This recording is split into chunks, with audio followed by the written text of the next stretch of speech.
Uh,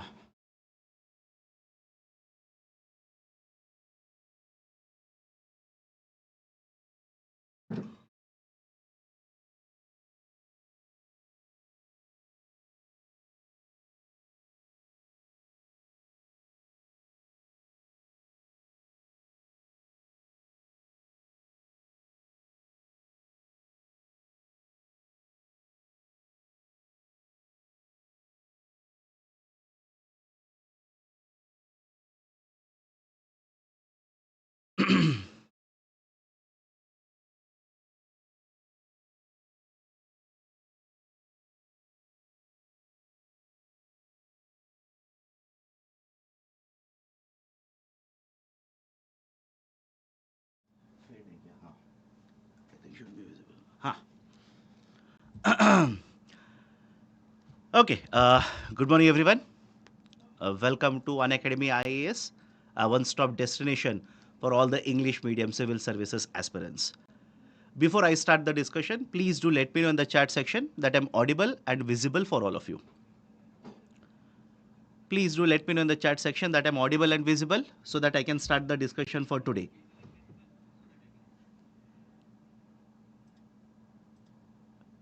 Done. Thanks a lot. Let's start then.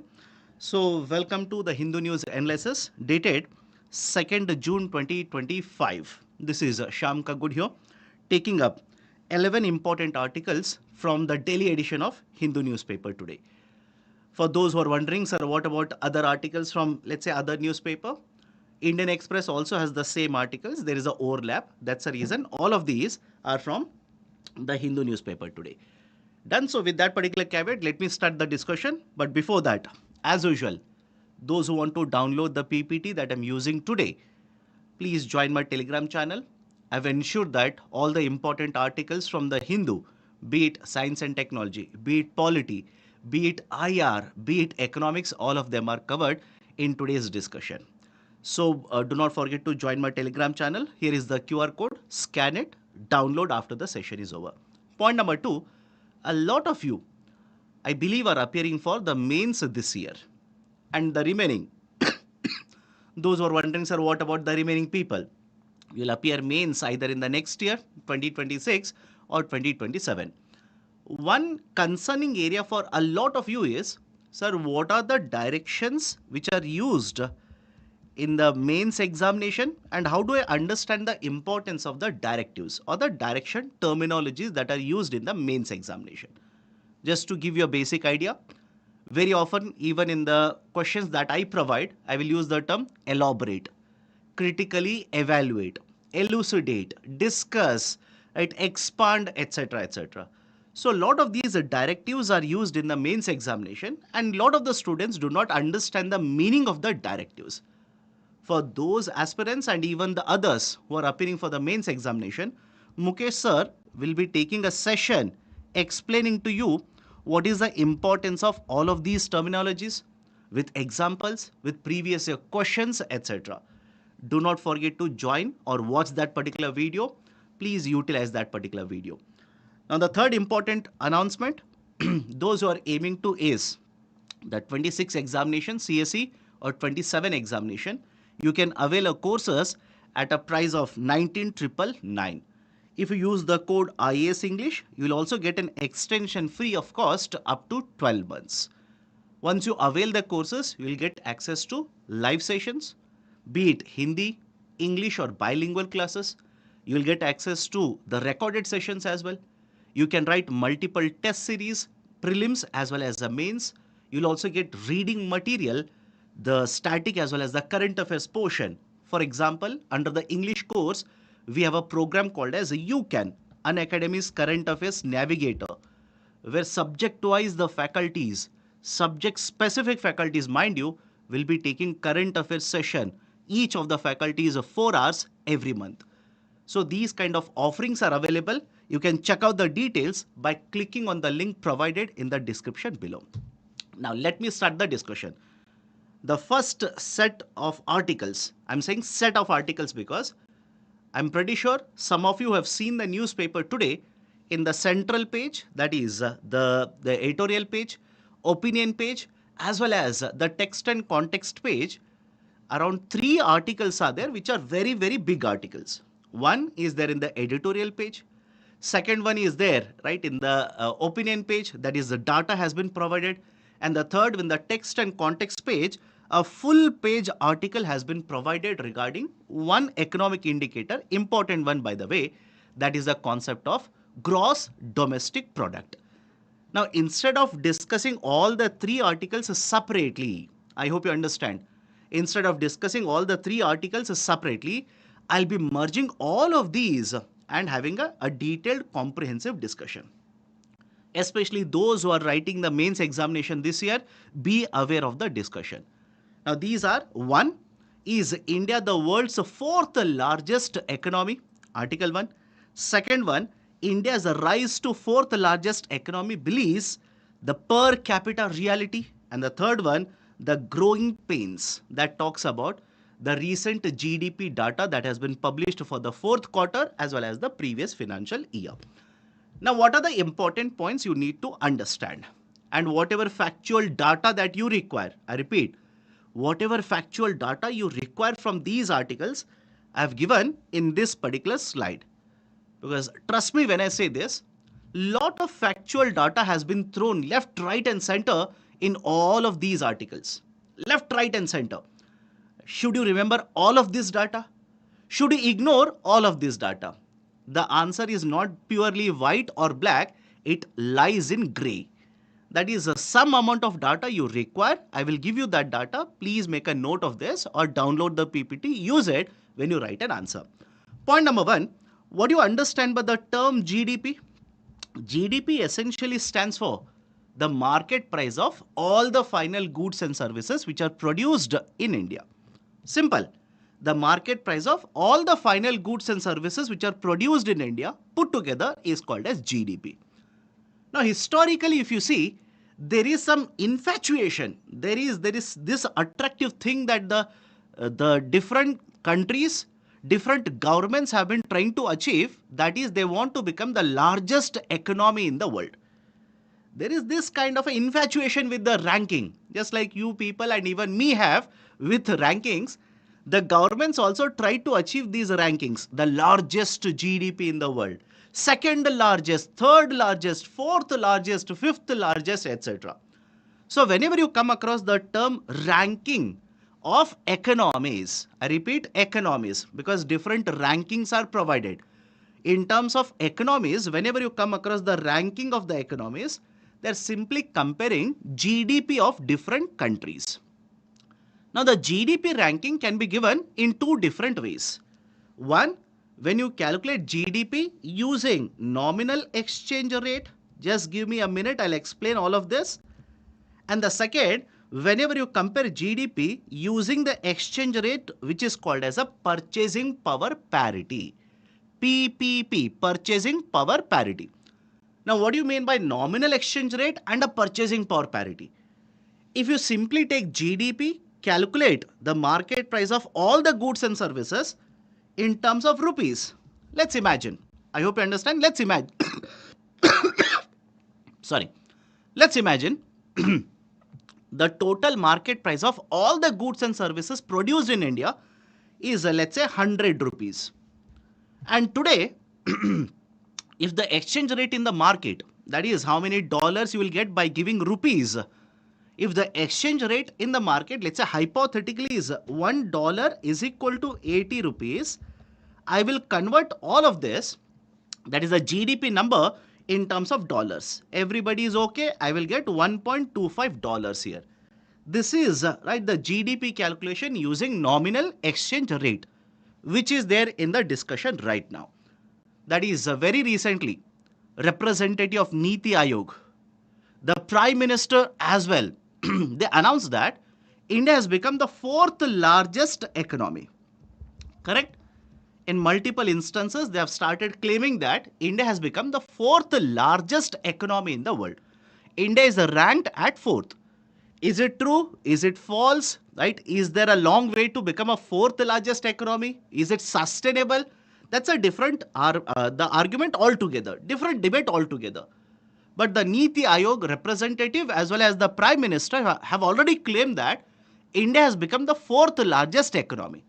So when they say India has overtaken Japan and has become the fourth largest economy, what are they talking about? They are simply talking about the GDP when you calculate using nominal exchange rate. Everybody is able to understand?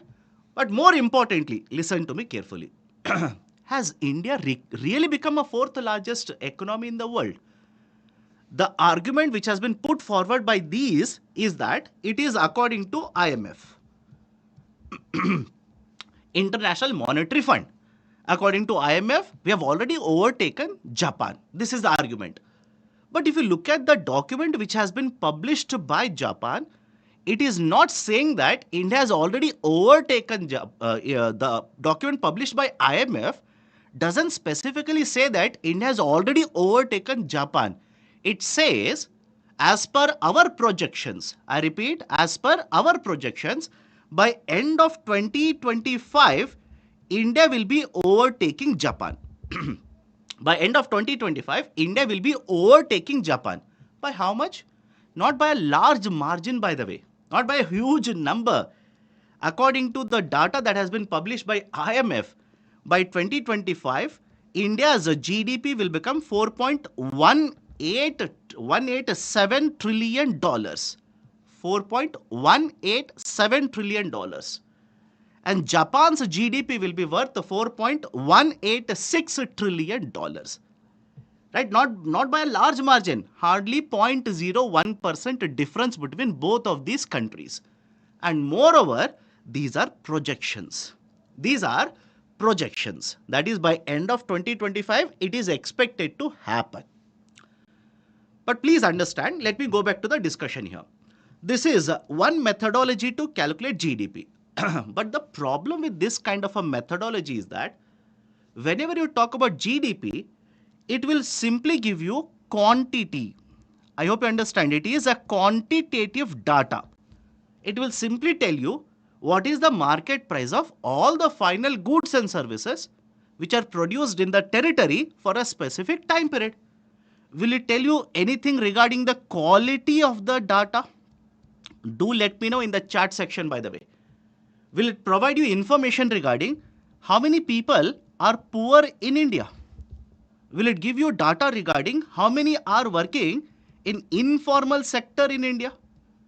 Will it give you data regarding what is the impact on environment? Because you are producing so many goods and services, are you destroying, let's say, forest, etc., etc.? Is it providing any information regarding health indicators? How many children are getting access to nutrition? How many people are able to get access to health care? How many people are able to get access to education, etc., etc.? So I hope you understand the argument here. The GDP, yes, no doubt, countries run behind the indicator. India is also running behind this indicator of GDP. But this is just a qualitative indicator. It doesn't provide any kind of a quality information. That is the precise reason various experts are arguing that no doubt government of India should target becoming one of the largest economies in the world, right? Do that. But at the same point of time, do not focus only on this indicator, focus on the outcomes of the indicators as well. Now let me connect you to one of the important topics in the mains examination.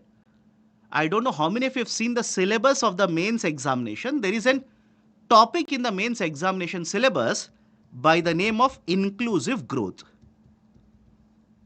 How many of you have seen this? There is a term mentioned in the mains syllabus, not in the prelims. Prelims only one line. In the mains syllabus, there is a term called as inclusive growth. What does the term inclusive growth actually represent? It basically represents the growth as well as the development. It represents growth as well as development. That is, when any economy achieves economic growth, at the same point of time, you must also achieve economic development. And to achieve economic development, the precursor is essentially economic growth. And those are wondering, sir, what is the meaning of it?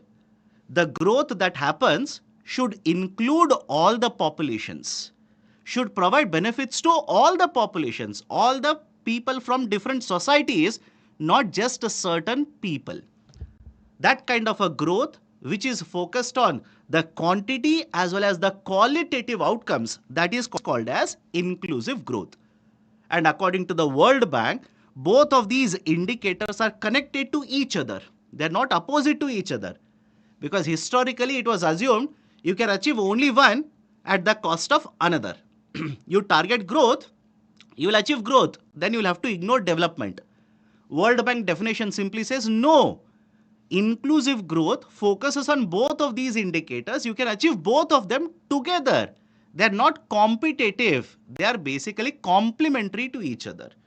If you achieve growth at the same point of time, you can also focus, target and achieve development as well. And those who are wondering, sir, growth and development, right? I think both are one and the same. Absolutely no. Growth is simply a quantitative parameter. It is a quantity, that is GDP. It's a growth. It's a parameter. Whereas a development, how many, right? Let's say how many people are getting access to nutritious food? What is the decrease in the infant mortality rate? How many women are not able to get, let's say, institutional deliveries? What is the upliftment in terms of reduction in the number of poor people in India?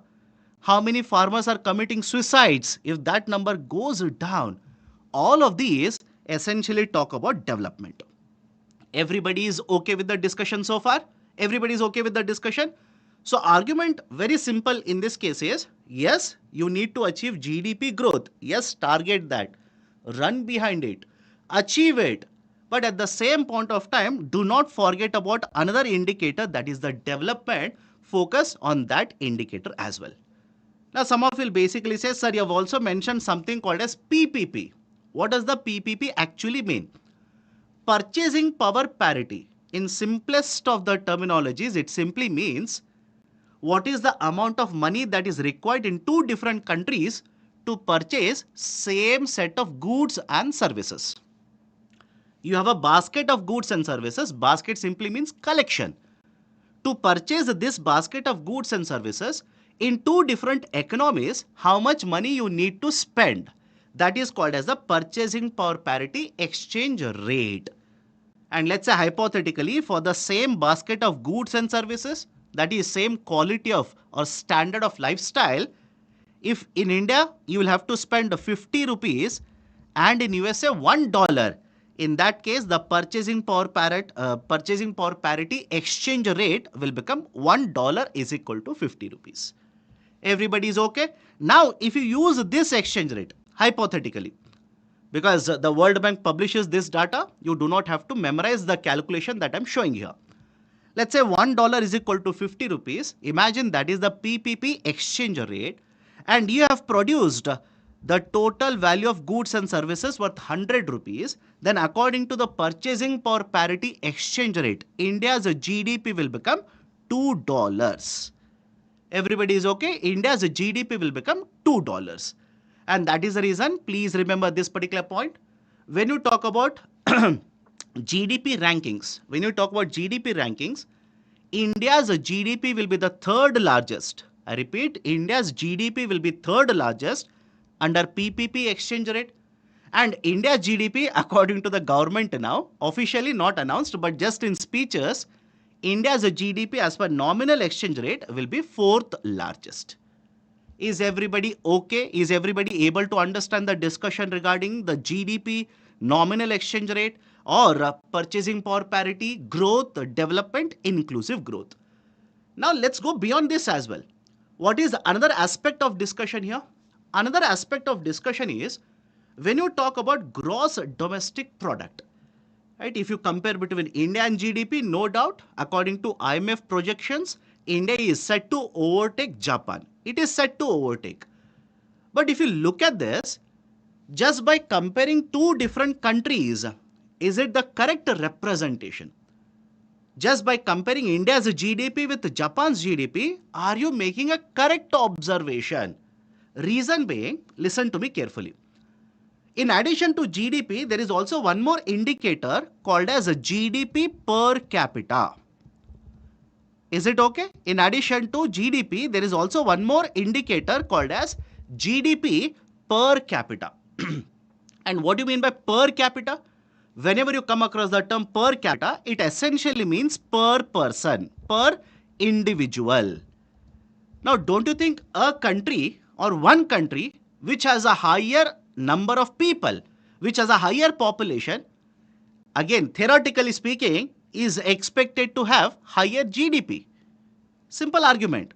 A country with more population, with higher number of people who are working, who are contributing to GDP, assuming everything else is same, is expected to have higher GDP.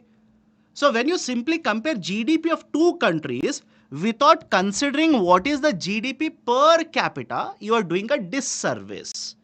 You are not making a correct representation, correct comparison is not being done. And that is the precise reason many experts argue that if you want to talk about GDP, then talk about GDP per capita. Because again, reiterating this particular point, GDP is just a quantity.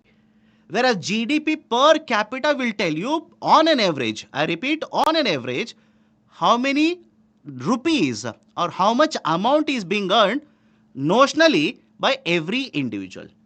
On an average, how much is each of the individual earning? It is a notional number. It is an average number.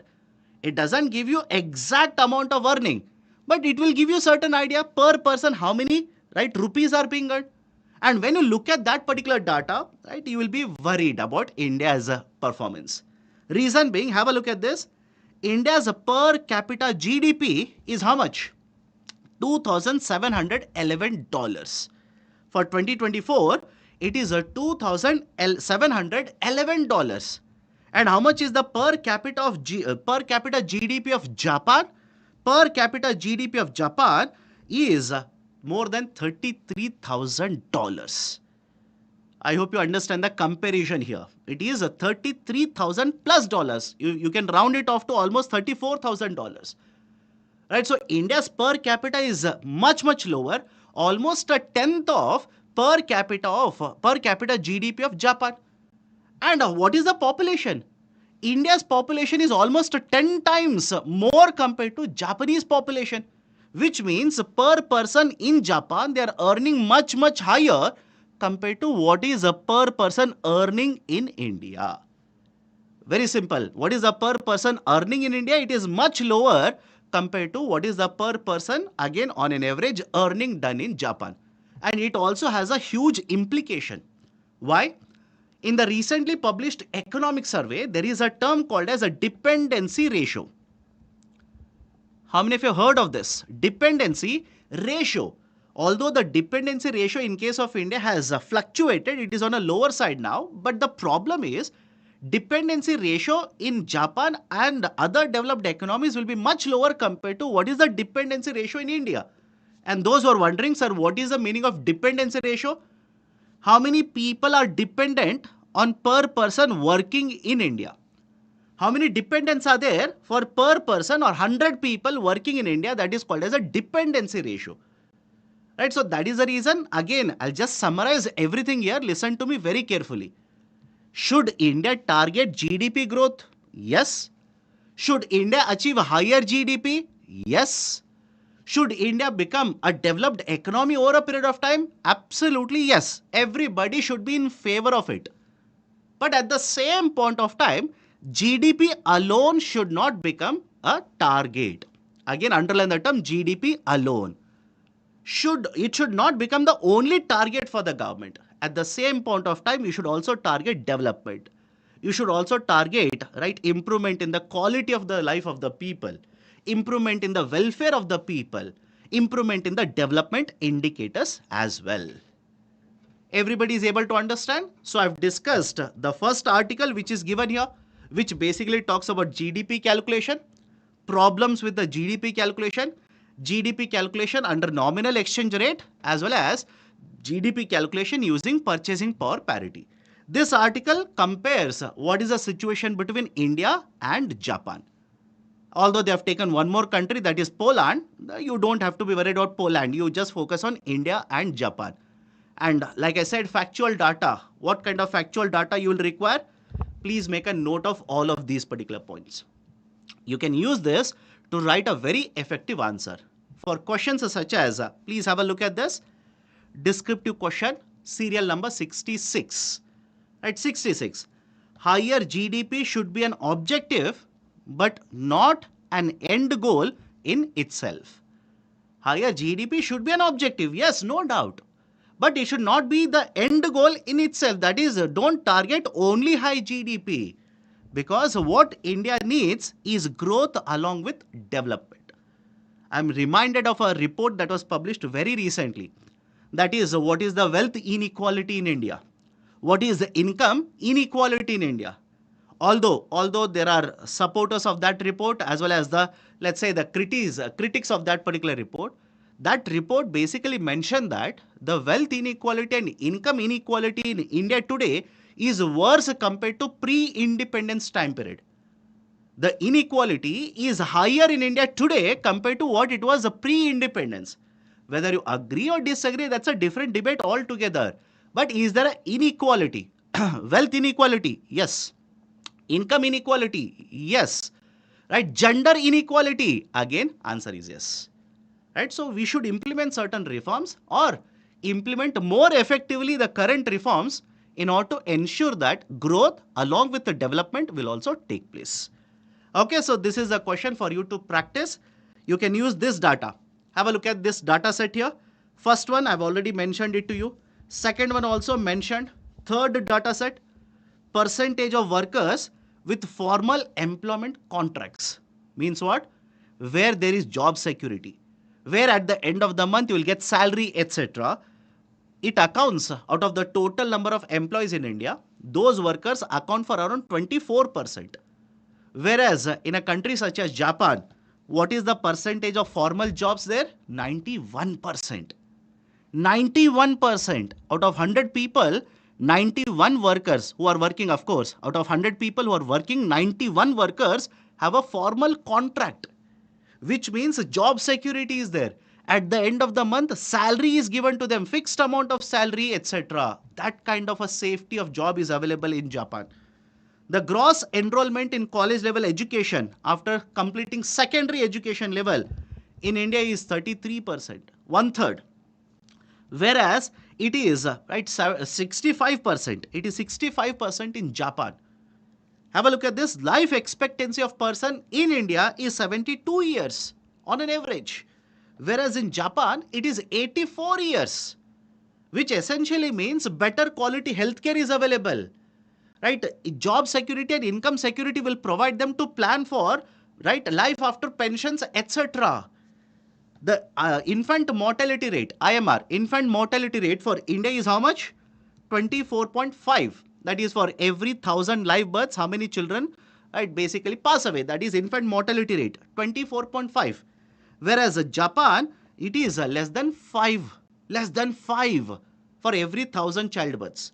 Human Development Index, which is a composite index, which considers enrollment ratio, which considers life expectancy, which considers other parameters as well. Have a look at this. HDI for India is 0.6. It is 0.68. Whereas for Japan, HDI is 0.9, which essentially means what? Japan is much ahead in terms of development indicators. Everybody is okay with this discussion? Please do let me know in the chat section. Everybody is okay? Can I go forward now? I've compiled 3 articles. And the third article, this is the growth or growing pains. Same point that I've discussed earlier last week. It basically provides information regarding the GDP growth rate of last financial year, the fourth quarter, etc. Should you memorize the data? Absolutely no. Don't waste your time. But what it basically says is, there are certain problem areas. Government of India should look into it. For example, manufacturing. For example, manufacturing sector. And more problematic it says, I hope you understand, more problematic the article simply says, lot of growth that was recorded by manufacturing sector was on account of taxation. I hope you understand the point here. A lot of growth that was registered by the manufacturing sector, that is the industrial sector, was on account of taxation. Meaning what? I told you this point earlier. How do I calculate GDP? I calculate GDP taking the current market price. Let's say the market price of a bottle today is a 10 rupees. Next year, the market price will be increased to 12 rupees, but because of a tax. Imagine this. But because of a tax. Which means if I calculate GDP, assuming only one final good, this year GDP will be how much? 10 rupee. Next year, it will become 12 rupee. But don't you think the rise in the GDP that is accounted, or after accounting for the rise, you will realize the amount of GDP has increased is because of taxation. Is everybody able to understand? The rise in the GDP that is recorded here is because of taxation. So the article simply says, if you look at the manufacturing or industrial sector growth, first and foremost, compared to the last year, it has registered a very less growth. Yes. But whatever growth that is achieved, majority of it is because of the taxes, not because more and more production has happened, not because the value has increased for in terms of, let's say, real value addition. It has happened because majorly the taxes collection has increased. Done. So these are certain points which are mentioned here. Please make a note of all of these particular points. Let me go forward now. I've given one question for you to practice answer writing, because yesterday I had not given any question for descriptive answer writing practice. I had not given any question. And I can see a lot of you commented saying that, sir, no question is there. How can you not give any questions for me to practice answer writing? Please tell me questions, etc. So I've given questions in today's session. Don't worry. First is that I'll give you one more. Next article. Regulating India's virtual digital assets revolution. Slightly technical. Listen to the discussion carefully first. Listen to the discussion carefully. First and foremost, what do you mean by virtual assets? Right? Virtual digital assets. What do you mean by that? I'll come to the Income Tax Act definition. But whenever you come across the term assets, assets are those which will fetch returns to you.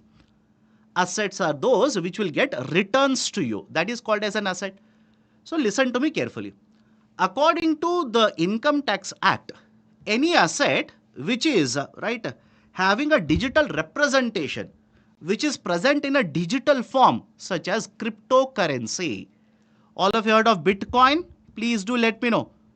All of you heard of Bitcoin? Bitcoin is a cryptocurrency, or for that matter, non-fungible tokens, and other digital tokens, etc.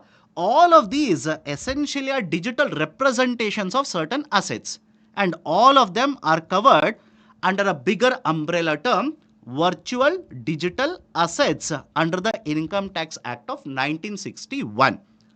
This is the definition. Please remember the definition. For example, sir, where can the UPSC raise a question? Question can be as simple as, which of the following are considered as virtual digital assets under the Income Tax Act of 1961? They can give you these examples and check whether you know the concept of VDA as per the law or not. So please be very careful. Now let me go forward. What is the problem here? Listen to me carefully. Let me take the example of cryptocurrency, that is Bitcoin. What is this idea of a Bitcoin? Very simple idea. Listen to me carefully. It's a decentralized currency. Although I'm using the term currency very loosely here, but don't worry. It is a decentralized currency which has been issued, or which is there in the circulation. What do you mean by decentralized here? Whenever you have any currency for that matter, that is a 50 rupee currency note, 10 rupee currency coin, 5 rupee coin, or let's say 500 rupee currency note, who will issue these? Who will distribute these currencies in the market? That is Reserve Bank of India.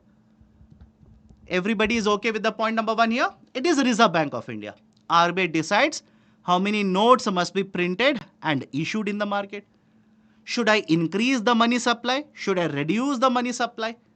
Etc. All of this is centralized with authorities such as Reserve Bank of India. And it's not that all the currencies which are issued by RBI are always physical in form. No, it's not correct. RBI is also promoting a digital currency by the name of CBDC, Central Board or Central Bank Digital Currency. And if you're wondering, sir, what is this CBDC? Instead of giving you 50 rupee note in a physical form, a picture of 50 rupee will be issued by Reserve Bank of India into your wallet. Right? 50 rupee, that digital picture will be present in your wallet. You can use it just like the 50 rupee note that is lying on your table in your wallet. That is a central bank digital currency. Everybody is okay? But more importantly, listen to me carefully. More importantly, can I simply say, because of the policies of the central bank, the value, the purchasing value of the currency might go up and might go down as well? This is more important for you. Because of the policies of the central banker, the purchasing power, I'm talking about the purchasing value of the currency, might go up and might go down. Meaning what? If RBI will increase the money supply, right, the purchasing power automatically will go down because too much of money is supplied. Too much of money is there in the market. If too much of money is there, automatically the value will go down. It's equivalent to, as expected by from the students. One of the students says, how? My dear, imagine instead of rupees, it is onion, onion, however you want to pronounce it. Right? So imagine onion is there. If there is too much of supply of onion, what do you think will happen to the value of it? Value automatically should go down. Everybody is able to understand. Now, I have taken the example of onion here. Let me make a prediction. Later, when I take the session, you can tell me whether my prediction is correct or incorrect. What is my prediction? I expect the prices of onion, assuming government will not do anything, I expect the prices of onion to go up in the coming months. I'll tell you how. I'll repeat my statement here. I expect the prices of onion to go up in the next couple of weeks or months. Sir, why? I might be wrong, but I strongly feel it will happen. Reason being, all of you heard of, let me take a detour here, just a detour. All of you heard of a place called as a Lasalgaon? Please do let me know. Lasalgaon, right? Sir, what is the importance of this particular place? It is one of the largest wholesale markets in India. One of the largest wholesale markets in India. For what? For this commodity. Remember this, Maharashtra, Lasalgaon. And very recently, because of unseasonal higher rainfall, that is more important. Unseasonal higher rainfall, a lot of the crop that was standing was not harvested and the onion has been lost. I'll repeat my statement here. Lot of this crop, to the extent of lakhs of crores of rupees, lot of this onion that was standing, about to be harvested, was not harvested. And because of the rainfall in this region of Maharashtra, there is a destruction of the standing crop. And I hope you understand. I'll give you one more connection here. Those who are wondering, sir, why the standing crop was not harvested? Farmers should have harvested it. The reason that has been cited essentially is this, because in the month of April was there higher temperature, higher than normal temperature. Correct? All of you able to understand? During the month of April was there higher than the normal temperature. Average temperature is much higher, much hotter. And because the temperature was much hotter, many of the farmers complained that they were not able to get access to labor. They were not able to get access to labor. And because they were not able to get access to labor, the crop was standing, monsoon showers have hit, or let's say the rainfall has happened, and right, these standing crops have been destroyed. And that is the precise reason, the expectation, these are indicators. The expectation is that in the coming months, supply would be lesser. And by the way, the importance is Maharashtra is one of the largest producers of onion, by the way. One of the largest producers of onion, Karnataka, Maharashtra, etc. And if something happens in terms of production and supply in these states, automatically the market prices of the bulb will start increasing.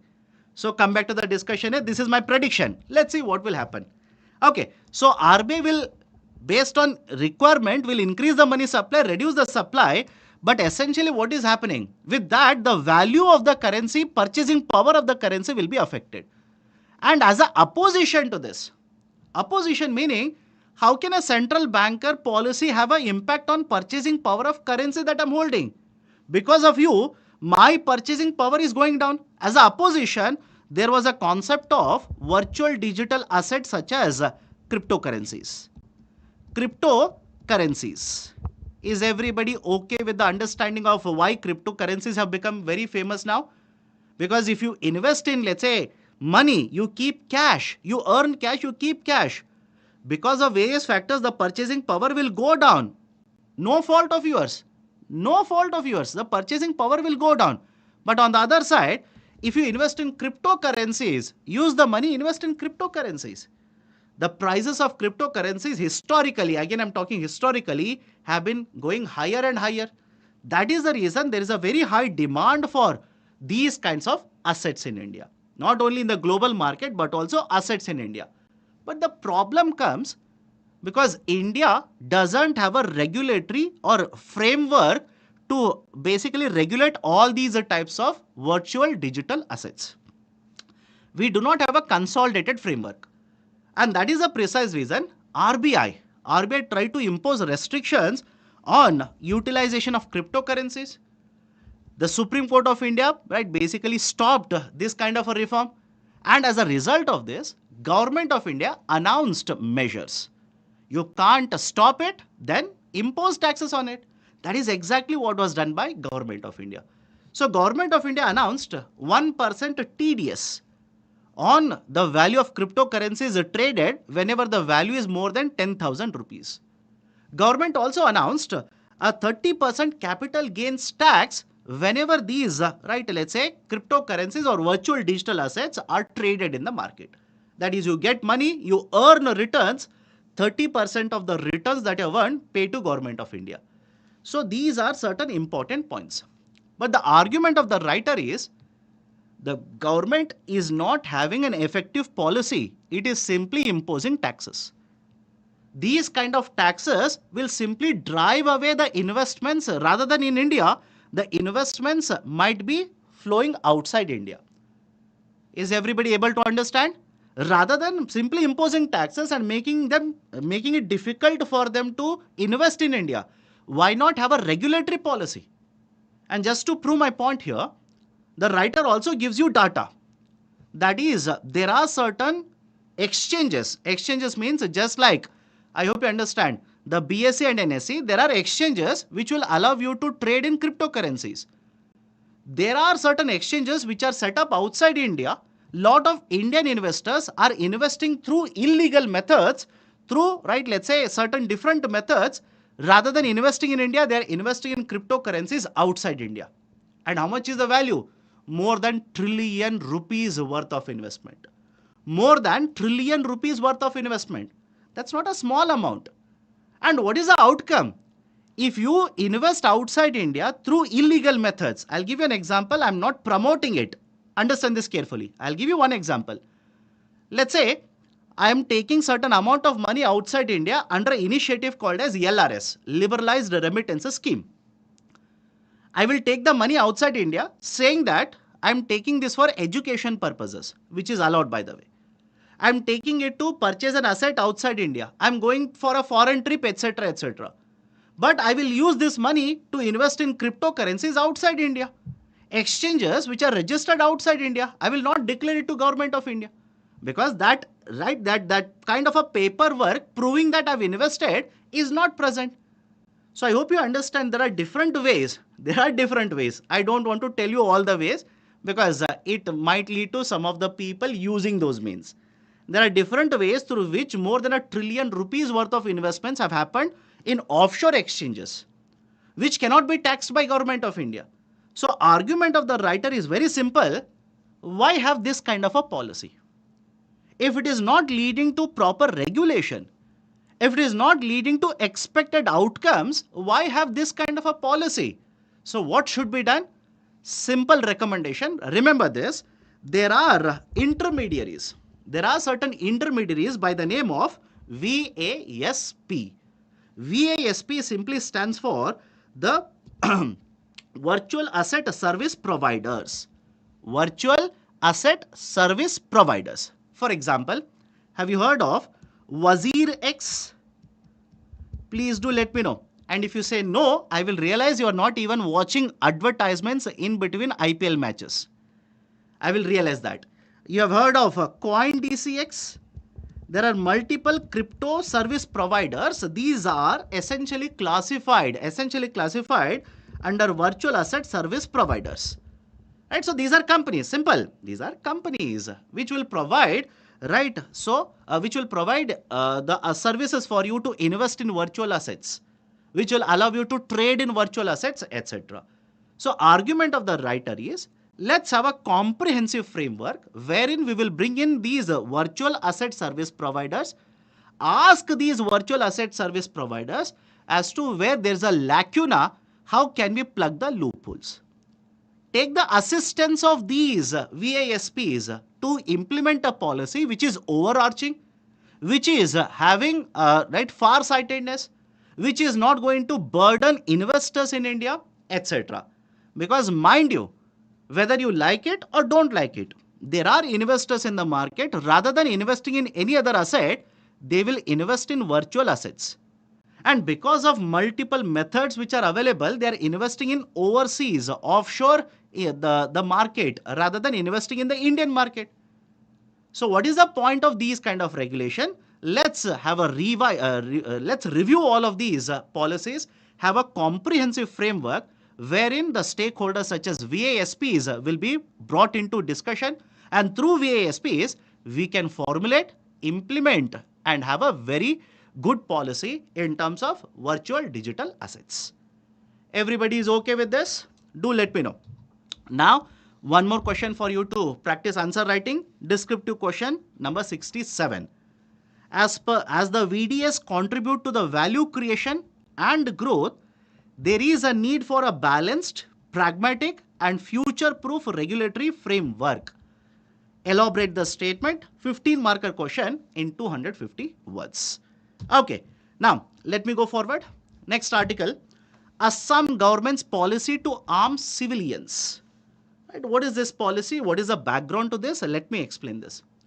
Very recently, the state government of Assam took a cabinet decision. Again, state government. What was the decision?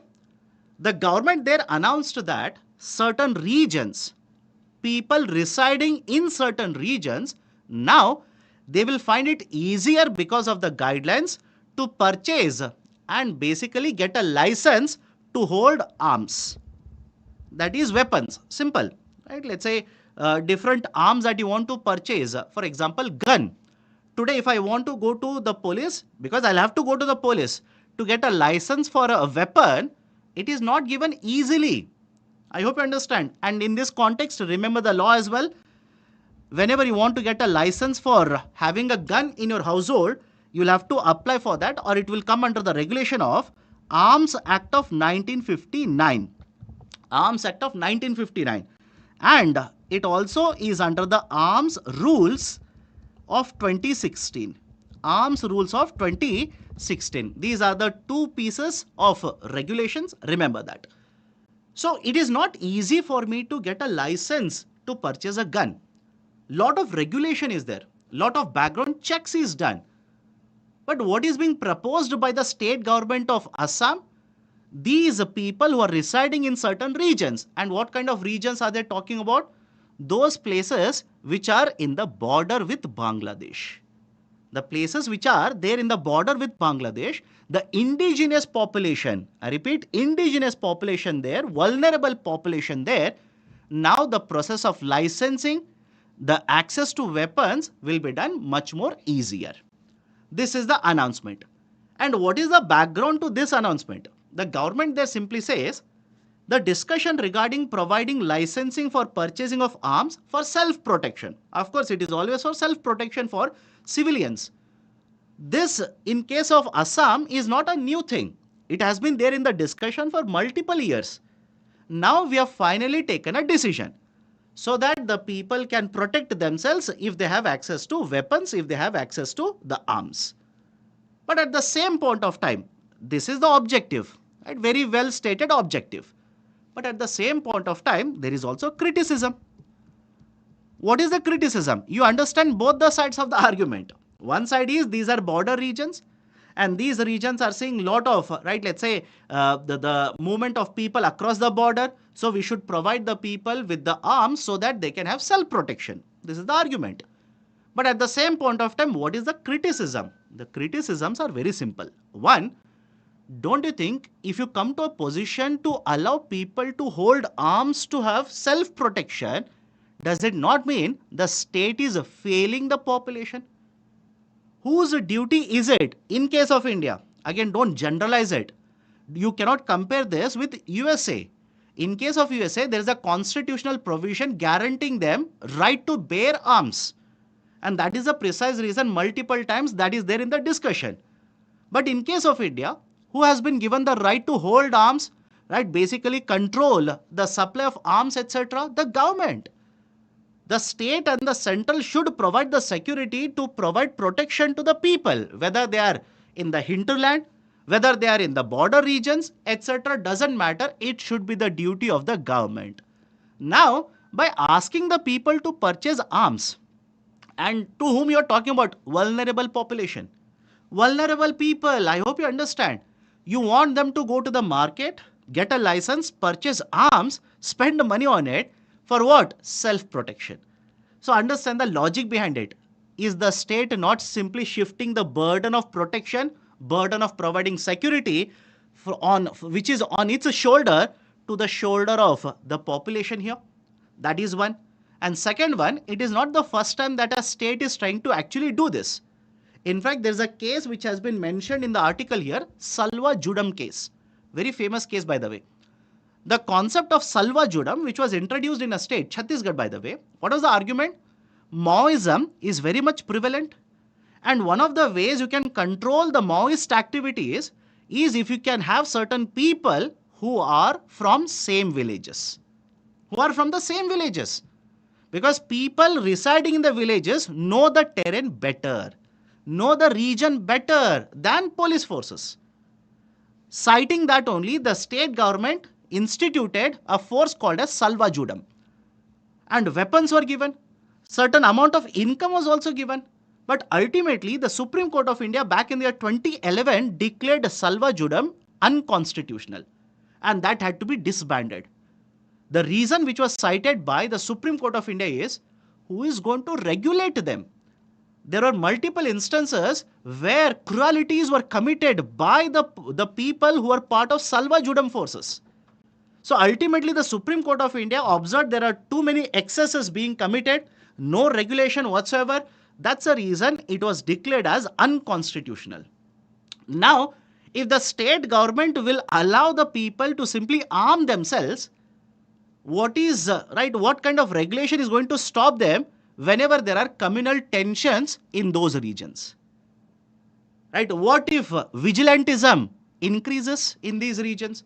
What if these arms are sold in the black market? You will purchase it. You will get a license. But you will black market it, which will go into the hands of, let's say, terrorists. So I hope you understand these are the two sides of the argument regarding the policy of Assam government allowing the state government, inhabitant population, vulnerable population to purchase easy arms now. Is everybody okay? You have both the sides of the argument as per the question provided. In whichever exam, you give the answer. Now let me go forward. One article, again, nothing conceptual being discussed here, very simple points. In recent times, we are seeing academic institutions coming under pressure, coming under attack. Not just in USA. Just don't take the example of USA and say, sir, right, that academic institution, this, etc. Mr. Donald Trump is doing this, etc., etc. If that is the case in USA, the case in India is also there. There are multiple instances where the state government has imposed restrictions, has imposed regulations, has interfered through laws, etc. regarding the functioning of academic institutions in India. So the set of arguments which are being provided in this article is very simple. Point number one, Mr. Arun Kumar, very well-known economist, by the way. Again, you may agree or disagree with his political stand, but don't worry. This is associated with, I hope you understand, associated with academic institutions.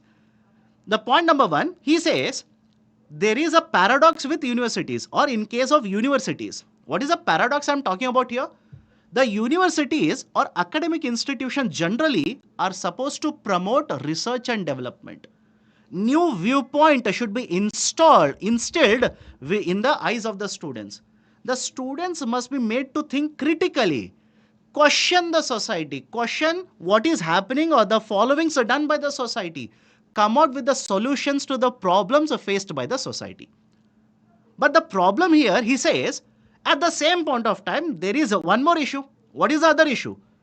The governments systematically, over a period of time, through laws, through institutions, through different means, etc., have tried to regulate what is happening in the universities in India, what is happening in different academic institutions in India. It could be in the form of appointments. Those people who are appointed are followers of a particular political ideology. Those who are making policies will formulate policies in certain way. Or funding might be stopped for the research organization which is critical of the viewpoint of the government. So this is the argument. On one side, you want academic institutions to follow all of it, right? Contribute to the growth in the society, contribute to the development of the society. But at the same point of time, governments, for example, take the USA government now. It is targeting all those academic institutions which do not have the same ideology as the Republican Party, or more for that matter, same ideology as a Mr. Donald Trump, whose ideologies through decades have kept shifting from one side to the another side. So the argument is more autonomy should be provided. That's it. What is the end of the discussion here? More autonomy should be provided to the academic institutions or educational institutions in terms of access to funding, in terms of appointments, etc., so that the work that is done by academic institutions is not under fear or in favor of particular political ideology. Done. So this is being discussed. Beyond this, nothing else, right? Lot of hyperbole, lot of stories have been provided. You don't have to remember all of it. Let me go forward. Smaller articles now. Bangladesh tribunal has indicted former PM Sheikh Hasina. What is the importance of this article? Listen to me carefully. What is the tribunal they are talking about? There is a tribunal that was set up, ironically, by the same prime minister, or by the same person when she was the prime minister. That is International Crimes Tribunal, ICT, International Crimes Tribunal. International Crimes Tribunal was established in 2010. But historically speaking, listen to me carefully now. 1971, there was a fight to create another country, separate country, that is Bangladesh. And as a result of intervention, support given by Government of India, they were able to finally declare independence from the Pakistan, and Bangladesh was born. After Bangladesh was born, there was this discussion in the government. What about the people who committed atrocities during 1971? Especially the military personnel who committed atrocities, right, against the people, against Bangladeshis during this fight for freedom.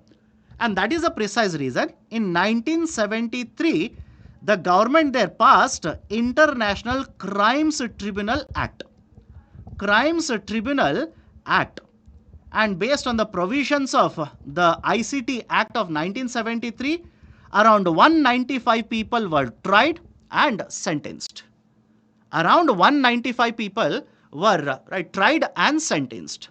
Radhe Radhe, my dear. Now the voice is correct? Do let me know. Is the voice correct at least now? I'm shouting, by the way. Right? So 195 people were tried and convicted under the provisions of the Act.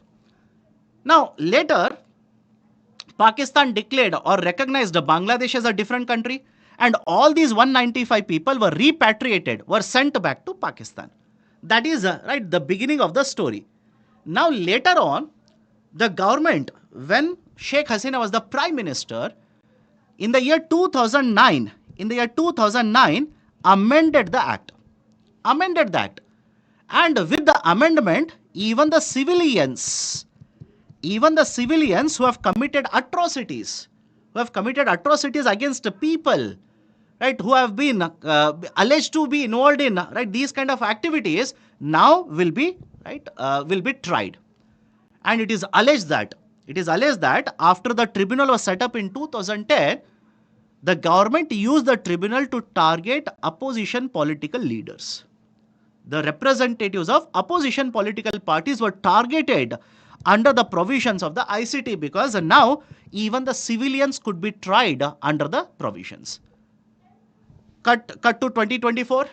There were student protests against right certain policies of the government of Bangladesh, when again she was the prime minister, Sheikh Hasina. And as a result of this, finally, August 2024, she fled away from Bangladesh. She is still there in India as of now. Now, there have been certain allegations made by the current interim government in Bangladesh against the former prime minister. Simple. Right? Essentially, allegations have been made. What are the allegations now? There are totally 5 important allegations, but the gist of the matter is very simple. During the student protest, the Prime Minister of Bangladesh used unfair methods to target students. As a result of this, thousands of the students right have died. There have been arrests. There have been attacks using different let's say equipments, etc., etc. And now the government there has started or has basically filed the documents with the International Crimes Tribunal.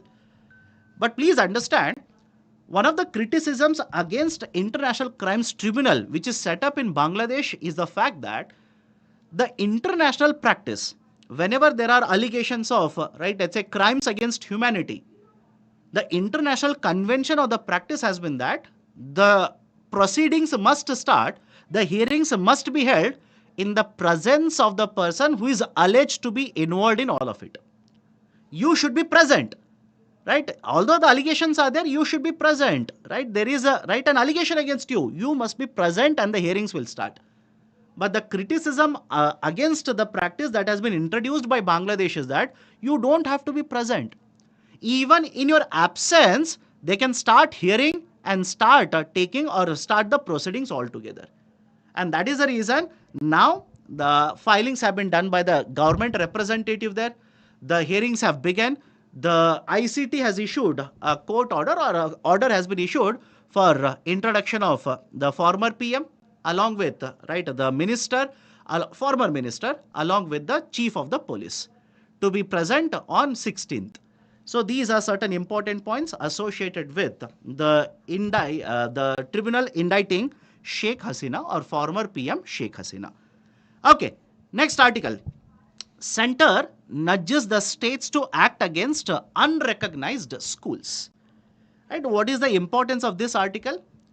Some days ago, I discussed regarding a platform set up by Ministry of Education. I hope all of you remember this.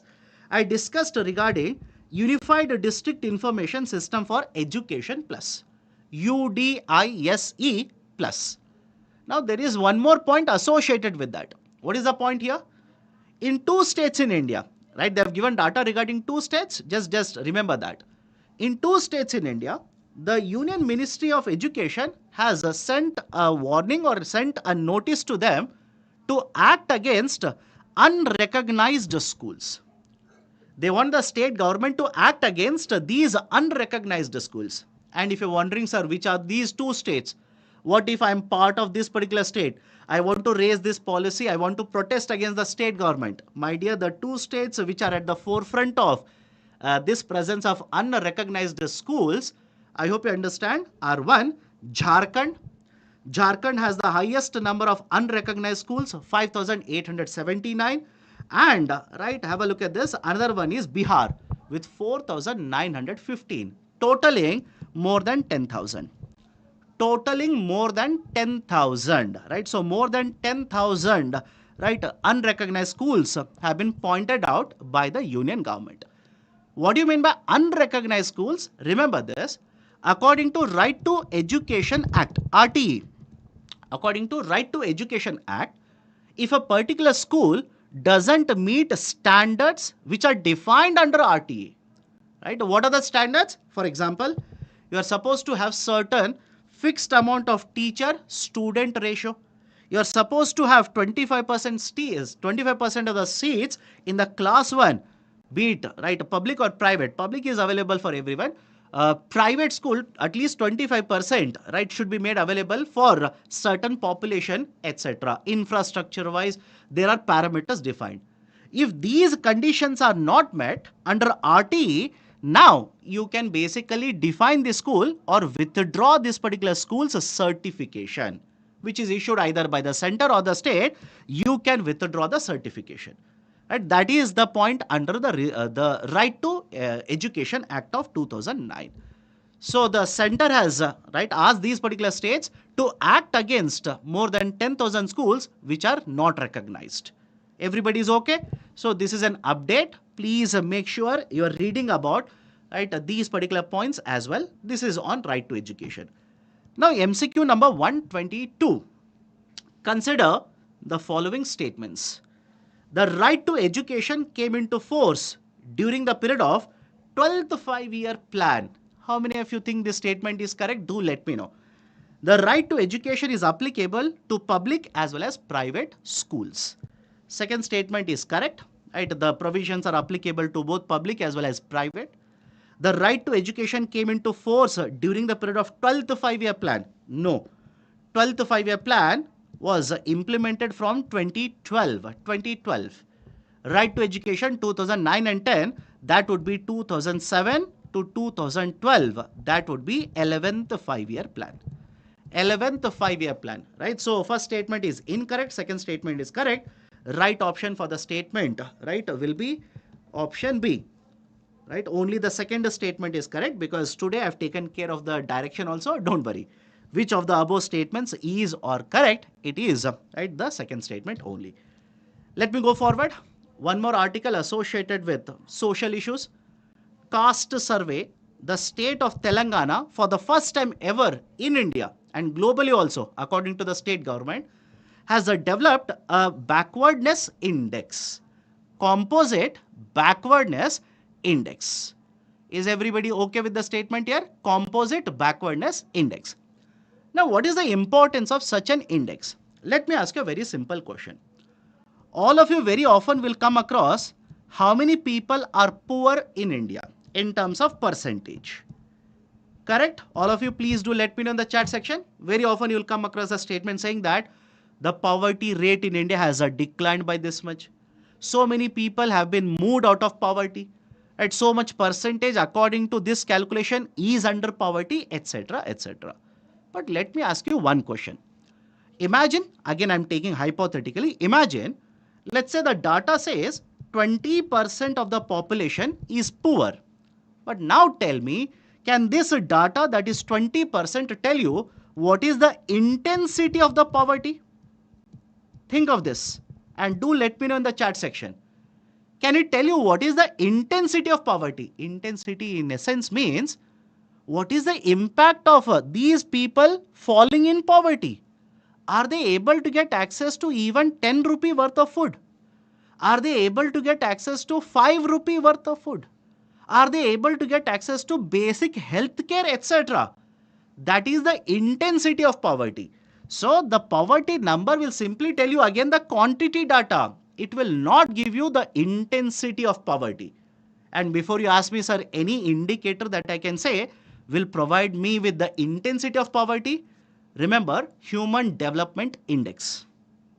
I hope you understand.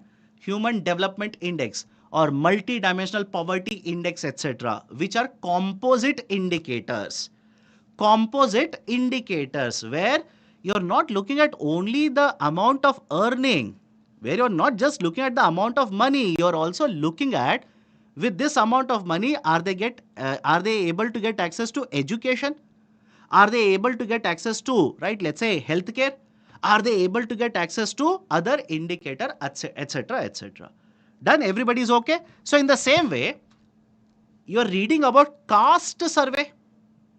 Everybody is okay? You're reading out caste survey. That is, different state governments are conducting caste surveys. Very recently, the survey conducted in Karnataka came into discussion.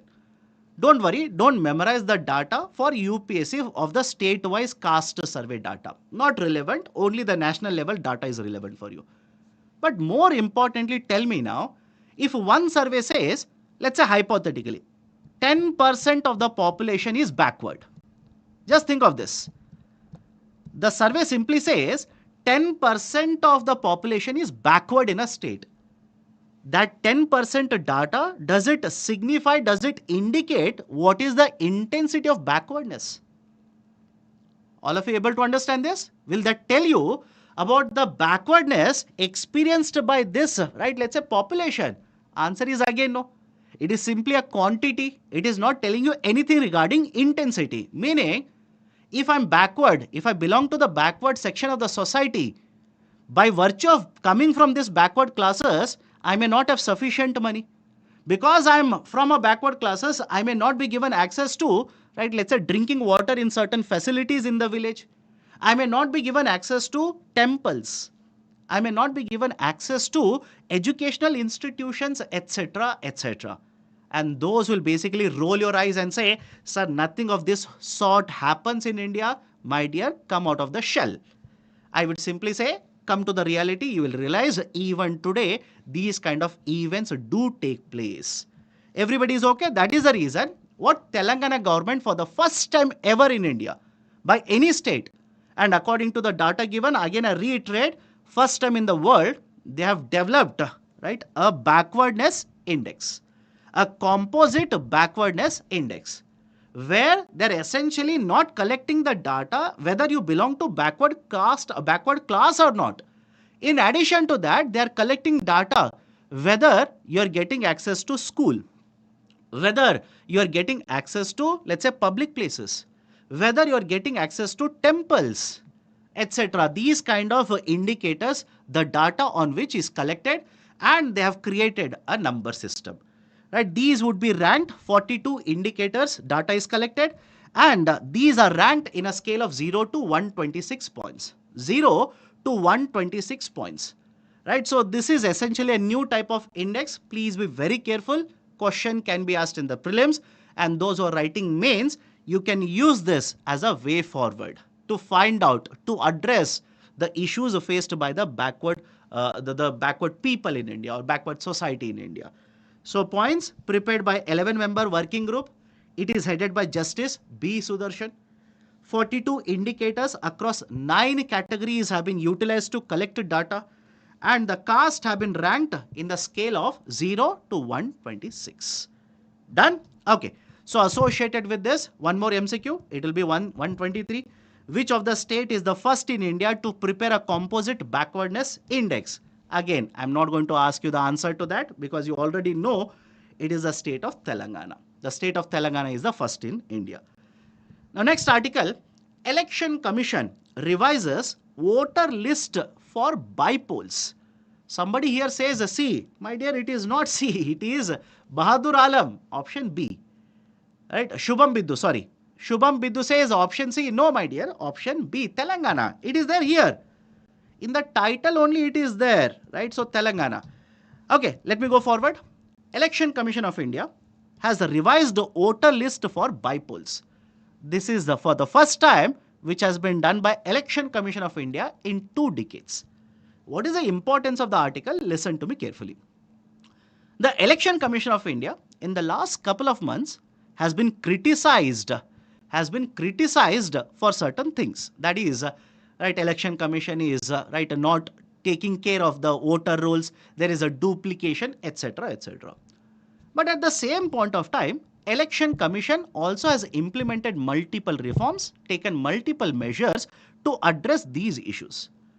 Now, one reform that has been announced by the Election Commission, for which it has to be praised, it has to be applauded. That is, generally whenever the elections are conducted, that is, let's say state legislative assembly elections or Lok Sabha election, the Election Commission of India undertakes the exercise of revising, updating the electoral polls. You must have seen Lok Sabha election. They will ask you to go to a particular center, submit the data, and you'll be able to get yourself registered as a voter. If there is a change in the address, right, you belong to the voter list right now, etc. These kind of updation is done. But for the first time in the last 2 decades, first time, Election Commission of India for a bypoll, right? 5 places the bypolls are being held now. For a bypoll has announced a revision of the voter list. Why? The election commission simply says, I want to update the voter list. For bypolls, that is, by the way, I hope you understand the importance. For bypolls, I want to update the voter list. I want to revise the voter list. If some of the people have passed away, I want to remove their name. Somebody has moved into this region, I want to add their name, so that the inaccuracies which are present in the voter list, these inaccuracies will be removed, and in the future there is no allegation stating that Election Commission of India has not done its duty. In addition to that, a point that you should remember, the revision of the voter list, etc., comes under what law? The Election Commission of India will derive the power from where? It is under the Representation of People's Act of 1950. Please remember this. RPA 1950, and specifically under RPA Section 21. Section 21, please remember that. The Section 21 talks about updation, revision, and the power is generally given to the Election Commission. That is, the provision simply says you'll have to update, revise the voter list. But if Election Commission of India doesn't want to do this, they can continue with the same old voter list. Is the point clear? It is, right, the Election Commission of India, if they don't want to do that, they can continue with the same voter list. And if the voter list is not revised, it will not become invalid. The same voter list can be continued. You can take the same voter list and continue to conduct elections. So these are certain important points. Please make a note of this. So MCQ 122, MCQ 123, MCQ 124. Right, before Monu Chaudhary again says, sir, MCQ number is wrong, 124. Consider the following statements. Representation of People's Act has provisions for revision of electoral rolls. Yes, it has provision. If the electoral roll is not revised by the Election Commission, it will become invalid. No, it doesn't become invalid. It will continue to be held valid only. So right option, which of the above statement is or correct? It is option A, only first statement is correct. Last article for today. After that, I'll take up your question. India and the European Union to conduct a joint naval exercise. Simply remember the factual data. India and European Union is set to conduct joint naval exercises from June 1st to June 3rd. Right? And Indian Navy will participate in this. And the European Union Naval Force, right, EUNAVFOR, will also participate in this joint naval exercise. What is the use of these kind of exercises? Specifically this, it will be done in order to improve preparedness, in order to have better coordination. For example, this is a region where piracy attacks are very, very high. Right, so to regulate, right, or to basically prohibit these piracy attacks, or to basically promote, right, correct fishing, etc., etc., right, this exercise will help in all of it. Done? So this is just a factual information. Remember, the name can be asked in the prelims. So these are the 11 articles that I've taken from today's Hindu newspaper, Delhi edition. Before I go forward, there was somebody who said, sir, you are not discussing science and technology article.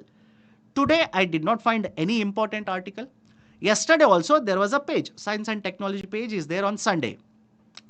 I did not find those articles relevant or important for the civil services examination. As and when I come across these articles, which are from S&T also, I'll take it. You don't have to be worried about it. I will take it, provided I believe these articles are important. Okay. Now, any question, please do let me know. Why center is worried about unrecognized schools? My dear, the students are enrolled there. Students are enrolled. In this case, what if the school doesn't have proper teachers? The school doesn't have proper infrastructure, etc. Who is supposed to regulate them? It is the government. But to regulate them, they should be recognized. Right? So that is the reason central government is saying there are provisions under right to education, not information, Right to Education Act. These are more than 10,000 schools which are unrecognized. There is a provision under RTE to penalize them. State government should take action against them. That is the point there. Okay. Sir, how can we increase our per capita income? My dear, keep on increasing GDP, but at the same point of time, ensure that more quality jobs are created. More quality jobs are created. That is more important. Quality jobs, stable jobs. Right? For example, very recently there has been a lot of discussion regarding fast delivery, food delivery services. They will not give you stable jobs. They will create jobs, but these jobs are not stable, by the way. These jobs do not guarantee the payment at the end of the month. These jobs do not guarantee the safety of your job, etc. Right? That is the reason the Minister for Commerce criticized these particular companies and said we should focus on other important areas as well. Okay. Any other question? Exercise means what they do. Manasa, my dear, exercise means basically they will conduct certain operations during this particular period of time. Now you'll ask me, sir, what do you mean by operation? Let's say all these ships will enter into the sea and right, they will basically conduct right a certain drills, mock drills as it was conducted for civil defense or civic defense a couple of days ago. Okay. Nikhil Kumar, can you explain GDP tax point, how tax increases GDP? My dear, point number one, whenever you talk about nominal GDP, again I'm focused on nominal GDP here. Right? What is the formula to calculate nominal GDP? Market price into number of goods. A simplified version. I hope you understand. Very, very simplified version. If the market price increases because the government has increased the tax, if GST has increased, market price will increase. And when the market price increases, GDP also increases. So I hope you understand. In manufacturing sector, GDP has contributed. GDP has registered a growth. But a large chunk of this particular growth essentially is because of higher taxation. That is the point there. Okay, last question. Pooja Nayak, sir, when our base is going to change, there is no clarity regarding this. Government has already set up multiple committees. Once it is submitting recommendation, government will announce regarding the change in the base year. So that's it from my side for today's session. If you like this initiative, do not forget to hit the like button. If you are yet to join our YouTube channel, kindly do it right now. And after the session is over, the PPT will be uploaded in my Telegram channel. That's it from my side. Take care. Have a great day.